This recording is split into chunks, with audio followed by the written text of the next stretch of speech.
ઉમરગામના સોળસુંબા ગામે તિરંગા યાત્રાનું આયોજન કરવામાં આવ્યું હતું।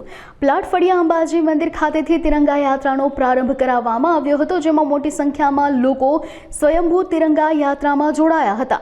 આતંકવાદ સામે ભારતીય સેનાના જવાનોએ શૌર્ય અને પરાક્રમ દાખવી ખાત્મો બોલાવ્યો હતો, ત્યારે તિરંગા યાત્રામાં ઉપસ્થિત સૌએ વીર જવાનોના શૌર્ય અને પરાક્રમને બિરદાવી જવાનોને સેલ્યુટ કરી પ્રધાનમંત્રી નરેન્દ્ર મોદી અને સમગ્ર દેશને અભિનંદન પાઠવ્યા હતા। મહિલાઓ જઈને આતંકીઓનો ખાત્મો બોલાવીને જમીન દોષ કરી દીધા। આજે ભારતીયોએ જે હિંમતથી કામ કર્યું છે એની હિંમતને, સૈનિકોની હિંમતને દાદ આપવા માટે અમે લોકોએ આજે એક ભવ્ય તિરંગા યાત્રા એના સન્માન માટે કાઢી છે। ભારત માતા કી જય।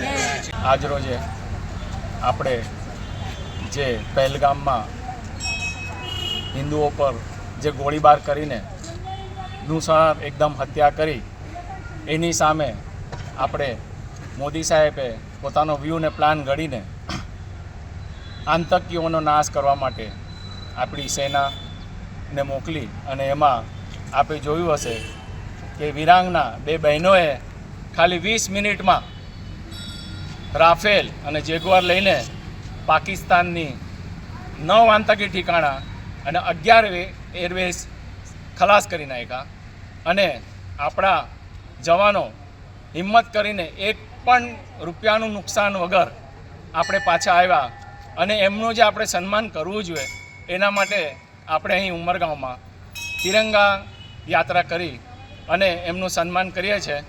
અને ખાસ દરેક ભાઈ બહેનોને વિનંતી કે હંમેશા દેશ સાથે ઊભા રહો અને દેશને આગળ વધવા માટે એકબીજાને મદદ કરો।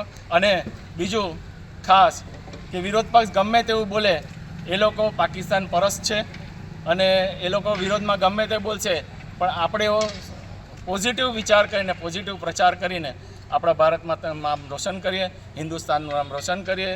જય જવાન, જય કિસાન।